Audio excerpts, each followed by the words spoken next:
sensitive, but it. I'm going to call it Fiji Kava Fiji Kava Armageddon. I guess this has undoubtedly been coming for a while. G'day folks, Cam from Australia Kava Shop. Barreling up the M1 at 5:30 in the morning to get some stock to the warehouse. And I'm going to be doing something different today. I've been hanging back on this a little bit, but I'm going to start doing like a quarterly state of Kava and just try and cover a whole bunch of stuff that's going on in Kava through the Pacific and wherever else, Australia or US. You know, we've built some really fantastic network of friends and associates in the industry and you know, in the Pacific through the grower networks there over the last 20 years, and so we, you know, pretty on the pulse, I guess. So yeah, we're going to get into it. Let's give it a shot. Right, I guess the first thing I want to speak to real quick, and this will come cycle back a little bit, but I guess maybe some people have a perception that people in the Kava industry are just killing it, right? And making a heap of money. So just the nature of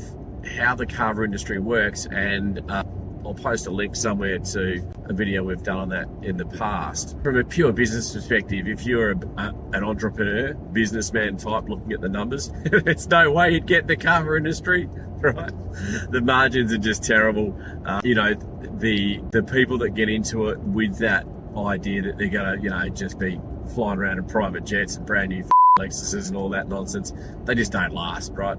Have people made, you know, comfortable livings and so forth out of the industry? Of course, but the idea that it's, you know, some get rich quick scheme is pretty laughable. And you know, the people that get into it for that invariably don't last. You know, they come and go. The websites come and go. That, you know, if you don't have a deep seated passion for Kava, and that covers a whole range of areas, right? Not a deep-seated passion about how Kava can line your pockets, but, you know, the benefits of it, you know, the cultural component of it, and, you know, just that deep understanding that how wonderful a root and plant that it is, and the benefits primarily that it has on people, you just don't last. So on that, let's get into the next thing I want to have a chat about, and it's a big one, right? And this might be a bit sensitive, but it. I'm going to call it Fiji Kava Fiji Kava Armageddon. I guess this has undoubtedly been coming for a while, and I'm going to speak to just a while, what a while means. Got a call from our guys, Quio legends, love you guys, in Nandy, that we've been dealing with for what seems like an eternity, midweek last week. And they prompted the video conference saying, Cam, I want to have a chat with you about a bunch of stuff. And they're very light-hearted crew, Quio, but the message sounded serious. So booked in a call, jumped on with them, and I jumped in with them at their stall at Nandy Market, right? So they've got the biggest stall there at Nandy Market, as well as their, you know, exporting facility. So they said to me, Cam, there's an issue here. And I'm like, what are you talking about? And they said, we are struggling to get stock, and the price is insane to the point that people here aren't buying Kava anymore. And for them to say that, just the cogs in my head were breaking, right? I said, well, like, what do you mean? People aren't drinking Kava? They said, no, the price per kilo for dried is making it untenable in its standard cost of living framework for people to drink Kava in Fiji. And they said, have a look at this. And they held the camera up and they panned around Nandy Market. Now, Nandy Market, Kava market, and the market in general, is a bustling hive of activity at almost any stage of the day, right? You know, it'd be 50 meters long by 30 meters wide.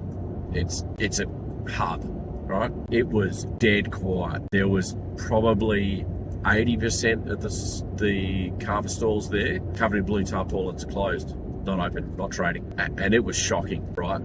And they said, you know, Quio said, look, everyone's closed. They can't source Kava, and when they can, it's too expensive, and our customers won't buy it, right? Now, Jesus, serendipitously, literally a day later, our our very first US partner, Kava OG, Andrew Procic, who was the first guy to set up Kava bars outside of Florida. He's traveling through Fiji and Vanuatu, and he video calls me from Supermarket, right? And he goes, Cam, check this. Now, Suva Kava Market is like twice as big as Nandy. It's huge, right?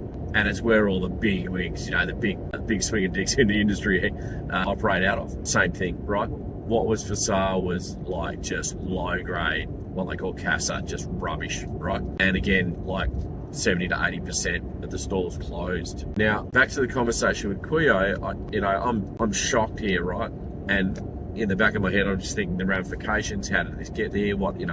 So I'm spitting questions at them. And basically what, their summary was, there's been a dieback issue, sure. So that's affected some of the main islands that supply kava. Not so much the big ones up at Vitilavu, like Savu and Labasa, but some of the smaller islands, which are real hubs, they've been hit hard by kava dieback. However, the biggest thing is just the demand that's reaching into the Pacific. Now, we talked about this in a video, kava prices going up. The demand out of the US, to a lesser degree Oz, and certainly China, it seems to have reached a point now where it's hit a tipping point.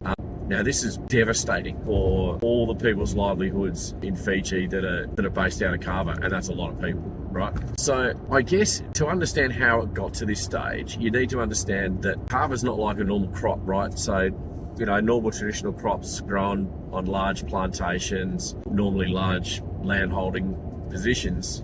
Kava's not like that, right? In the Pacific, the farmers are smallholders, right? So they have small blocks of land, and there's thousands of them, right? Thousands and thousands of these guys. So to get an understanding on, the nation's crop size, that's not an easy task, right? I would suggest that it's probably harder to do that than it would be to do a nation's cattle stock count in Australia, right? Just because of, the access to that data is really hard to get because the islands are all spread out. It'd be a real challenge. So there's no real government body that's monitoring this, right? So it's just come up on them, and it's come up real fast, right?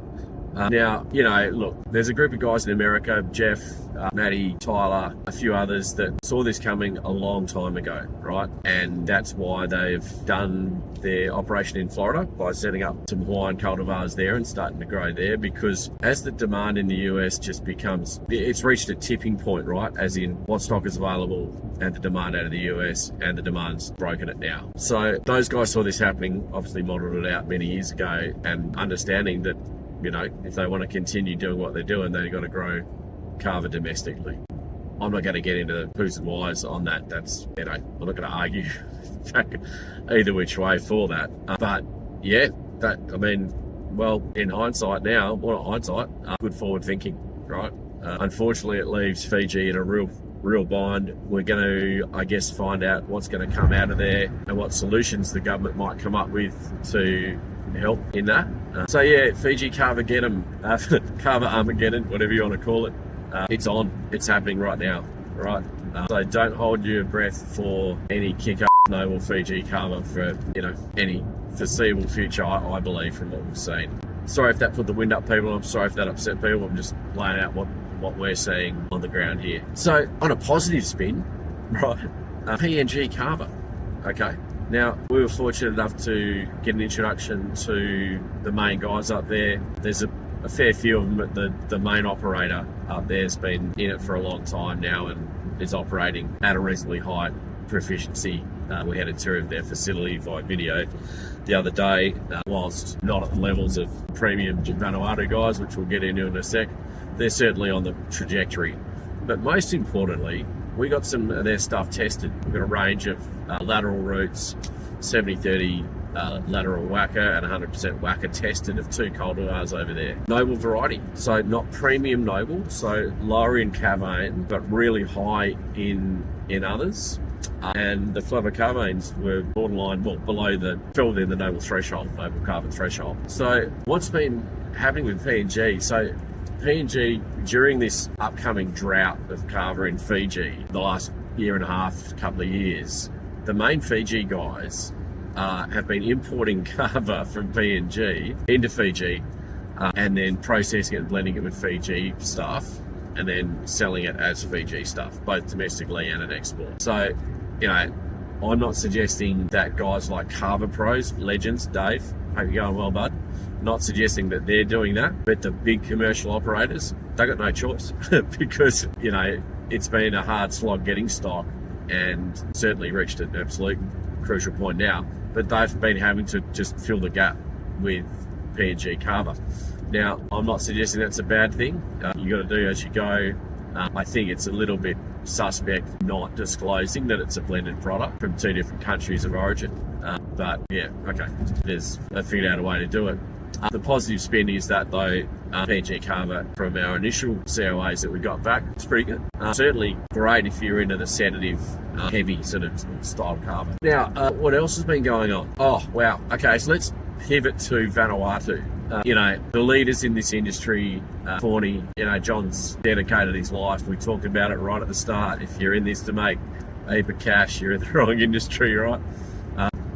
John's done well for himself, but it hasn't been without committing 25, 30 years of his life to everything entailed with Kava, right? Now, we got an early bo peep on their new facility that they've just fitted up out there. And mate, I don't care who you are in the space, if you don't feel a sense of pride in seeing a facility that's such at a high-tech level, and it looks like something that's, you would see in a high-end pharma facility in the US, right? It's awesome. And, they've always been the leaders in that space. And the beauty of it, right, is that certainly from what we see in Vanuatu, they're the leaders of the pack and everyone else is following, but they're lifting the rest of the industry up as well, right? So Mount Kava's facilities are just like, if I look at Mount Kava now, which are our suppliers for traditional, their facilities are phenomenal, right?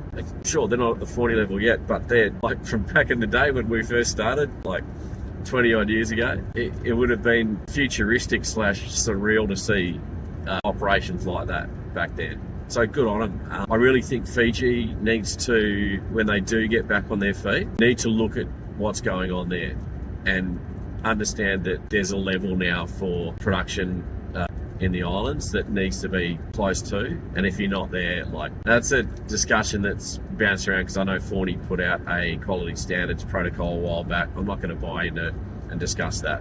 That's separate again. I just think Vanuatu's always been the leader in tech within and development within the space, and they just continue from a production facility side to be miles ahead of anywhere else. Right, what else has been going on? Oh, okay, some really interesting stuff as it relates to Australia and a Kava in Australia, right? So if you're from overseas, not Australian, we are somewhat restricted here with the phase 2 Kava trial, right? So you can only sell Kava in its traditional form or in an aqueous extract form. So instant Kava's fine, traditional Kava's fine. You cannot use Kava as an ingredient in a food or beverage. So all the cool stuff that we used to do back in the day and all the, pretty neat RTDs that are in, and gummies and all that stuff in the US, we can't do that, right? However, the aqueous extract component, you can sell aqueous extract as long as it's